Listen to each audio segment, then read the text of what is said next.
বিদ্যুৎস্পৃষ্টে ৩ শিক্ষার্থীর মৃত্যু, পল্লী বিদ্যুতের ৭ জন বরখাস্ত। নির্বাচনের ফাঁকা মাঠ ভেবে খুশি হচ্ছেন, সাবধান হন, বললেন তারেক রহমান।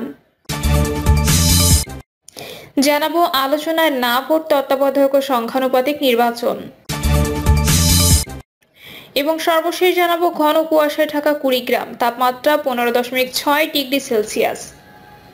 শুনছিলেন সংবাদ শিরোনাম, এবারে বিস্তারিত। বিদ্যুৎস্পৃষ্টে ৩ শিক্ষার্থীর মৃত্যু, পল্লী বিদ্যুতের ৭ জন বরখাস্ত। গাজীপুরে Islamic university of technology picnic বাসে বিদ্যুৎস্পৃষ্ট হয়ে ৩ শিক্ষার্থীর মৃত্যু ও হতাহতের ঘটনায় ময়মনসিংহ পল্লী বিদ্যুৎ সমিতি ২ এর ৭ কর্মকর্তা ও কর্মচারীকে সাময়িক বরখাস্ত করা হয়েছে।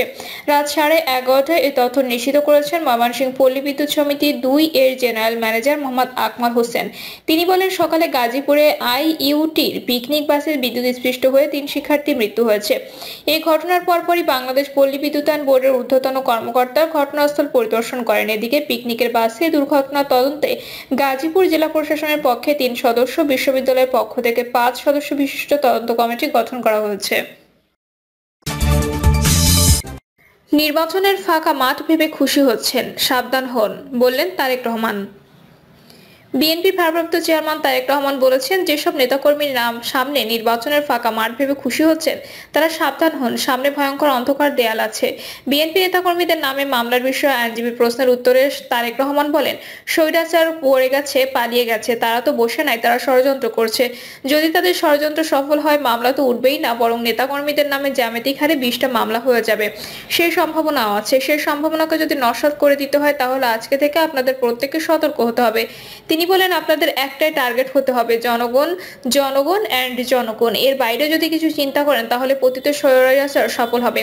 তারা সফল হলে আইনজীবী সহকর্মীর বক্তব্য অনুযায়ী মামলা আপনাদের মিটবে না, বরং মাথার উপরে আরো 10টি-20টি মামলা চেপে বসবে। আপনাদের নিজেকে যদি বাঁচাতে হয় তাহলে উপায় একটাই, জনগণের আস্থা অর্জন করেন। আপনার পরিবার পরিজনকে রক্ষা করতে হলে উপায় একটাই, জনগণের আস্থা অর্জন করেন। তিনি বলেন, ফারাক্কাবাদের বিষয়ে আমাদের একটি ধারণা আছে, এটি একটি আন্তর্জাতিক বিষয়। বিএনপির বাইরে অন্য সরকার যখন ক্ষমতা এসেছে তারা যথাযথভাবে এটা দেখেনি। পতিত স্বৈরাচার সরকার প্রতিবেশী দেশকে খুশি করার জন্য ইচ্ছা করেই করেনি। আমরা সময় মতো অবশ্যই বিশেষজ্ঞদের নিয়ে কাজ করব। আমাদের ন্যায্য শিক্ষা আমাদের জন্য প্রয়োজন, দেশের স্বার্থে আন্তর্জাতিক বিশেষজ্ঞদের নিয়ে কাজ করব। তিনি আরো বলেন, রাষ্ট্র ক্ষমতায় গেলে 5 বছরে 5 কোটি বৃক্ষরোপণের ইচ্ছা আছে।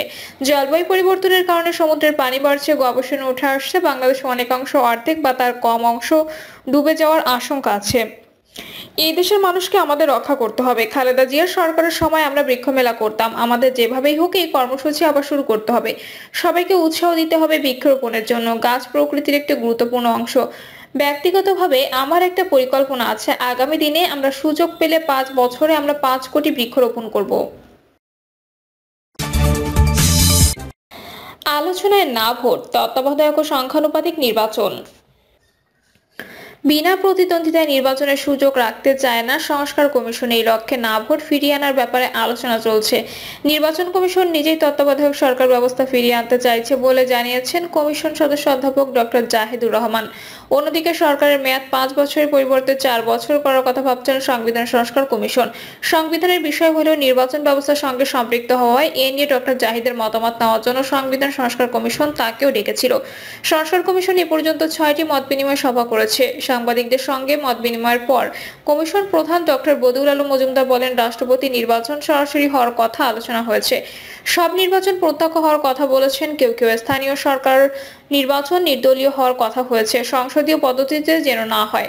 তিনি আরো বলেন, রাজনৈতিক ঐক্যমত্যের ভিত্তিতে নির্বাচন কমিশন নিয়োগের কথা এসেছে, প্রযুক্তি ব্যবহারের কথা এসেছে। সংস্কার কমিশনও এ নিয়ে ভাবছে।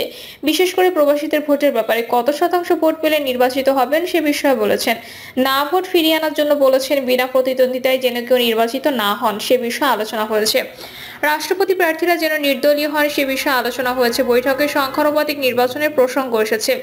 কমিশনের আরেক সদস্য ডক্টর তোফায়েল আহমেদ বলেন, আগেই নির্বাচনে গেলে সংস্কার প্রক্রিয়া পুরোপুরি থেমে যাবে। এই সময় সব স্থানীয় নির্বাচন আয়োজনের ব্যাপারে সংস্কার কমিশন বিবেচনা করছে। স্থানীয় সরকার নির্বাচন নির্দলীয় করার পরামর্শ আছে। জাহিদুর রহমান বলেন, অনেক ধরনের প্রস্তাবই আসছে, তবে সব প্রস্তাব নিয়ে আমরা আলোচনা করলেও সব বিষয় আমাদের এখতিয়ারে নেই।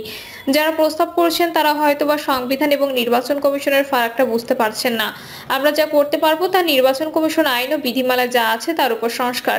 তবে আমরা এর জন্য প্রয়োজন হলে কিছু সাংবিধানিক সংস্কারের প্রস্তাবও করব। তিনি জানান, সংস্কারের জন্য বিভিন্ন আংশিজনের সঙ্গে ধারাবাহিক সংলাপ শুরু হয়েছে, তবে রাজনৈতিক দলগুলো লিখিত প্রস্তাব দেবে, তাদের সঙ্গে সরাসরি সরকার আলোচনা করবে। তিনি বলেন, আমরা আমাদের সংস্কার প্রস্তাবের খসড়া লেখা শুরু করে দিয়েছি। আশা করি নির্ধারিত সময়ের মধ্যে আমরা আমাদের সংস্কার প্রস্তাব প্রধান উপদেষ্টার কাছে জমা দিতে পারবো। জাহেদ বলেন, রাষ্ট্রপতি সরাসরি ভোটে নির্বাচিত হবেন, এটা করতে হলে সংবিধান পরিবর্তন আনতে হবে। এটা আসলে আমাদের পাঠ না, আবার না ভোট ফিরিয়ে আনা যেটা ছিল নির্বাচনের ব্যয় স্বচ্ছতা, বিনা প্রতিদ্বন্দ্বিতায় নির্বাচনের সুযোগ না থাকে, এগুলো আমরা দেখতে পারি, কিন্তু নারী আসনে সরাসরি নির্বাচনের জন্য সংবিধান সংস্কার প্রয়োজন হবে। তিনি বলেন, আবার কিছু কিছু বিষয়ে আমরা সংবিধান সংস্কার করেও পরিবর্তনের প্রস্তাব করব। যেমন নির্বাচনের সময় নির্বাচন কমিশনকে সব ধরনের সহযোগিতা করবে সরকার, কিন্তু সহযোগিতা না করলে কি ব্যবস্থা নেওয়া যাবে তা বলা নাই। আমরা সেটা স্পষ্ট করতে চাই। সুষ্ঠু নির্বাচনের জন্য নির্বাচনকালীন নির্দলীয় তত্ত্বাবধায়ক সরকার আমরা ফিরিয়ে আনার প্রস্তাব করব। তিনি আরো বলেন, নির্বাচিত সরকারের মেয়াদ 5 বছর থেকে কমিয়ে 4 বছর করতে চায় সংবিধান সংস্কার কমিশন। তারা মনে করে এর সঙ্গে নির্বাচন কমিশনও যুক্ত, তাই তারা কমিশন সদস্য হিসেবে আমাকে ডেকে মতামত নিয়েছে। নির্বাচন ব্যবস্থা সংস্কার কমিশনের সদস্য এবং নির্বাচন বিশেষজ্ঞ ডক্টর তোফায়েল আহমেদ ডয়েচে ভেলেকে বলেন, আসলে নির্বাচন ব্যবস্থার এমন সংস্কার আমরা করতে চাই যাতে জাতীয় এবং স্থানীয় পর্যায়ের সব নির্বাচন সুষ্ঠু ও গ্রহণযোগ্য হয়। জাতীয় নির্বাচন যদি নির্দলীয় তত্ত্বাবধায়ক সরকারের অধীনে হয় তাহলে স্থানীয় সরকার নির্বাচন কেন নয়, কিন্তু 5 ধরনের স্থানীয় সরকার নির্বাচন আছে। তাই আমরা এমন ব্যবস্থার সুপারিশ করছি যাতে সব স্থানীয় নির্বাচন একদিনে করা যায়।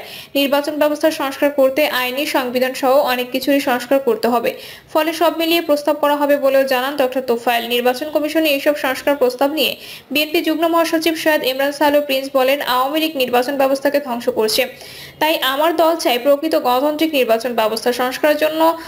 সরকার যতগুলো কমিটি করেছে, আমাদের দলও ততগুলো কমিটি করেছে, কমিটিগুলো কাজ করছে। আমরা রাষ্ট্র কাঠামো মেরামতের একটি প্রস্তাব ঘোষণা করেছি। তিনি বলেন, আমরা যখন সরকারের সঙ্গে বসবো, কমিশনের সঙ্গে বসবো, তখন আমাদের প্রস্তাব তুলে ধরবো। এখন নির্বাচন কমিশনে যে প্রস্তাব আছে তার মধ্যে যেগুলো বাস্তবভিত্তিক সেগুলোর সঙ্গে আমরা একমত। বাংলাদেশের সুষ্ঠু নির্বাচন এবং দেশের মানুষ যা চায় তার সঙ্গে আমরা একমত। সিপিবি সাধারণ সম্পাদক রহিন হোসেন প্রিন্স বলেন, আমরা আগেও নির্বাচন কমিশনের সংস্কার প্রস্তাব দিয়েছি, সেগুলো তাদের কাছে আছে। আলোচনার সময় আমরা তা নিয়ে আবার কথা বলবো। তবে যদি সংখ্যানুপাতিক নির্বাচন না হয় তাহলে অবশ্যই না ভোট ফিরিয়ে আনতে হবে। বিনা প্রতিদ্বন্দ্বিতা নির্বাচনের সুযোগ থাকবে না যদি না ভোট থাকে, তাই না ভোট খুবই জরুরি।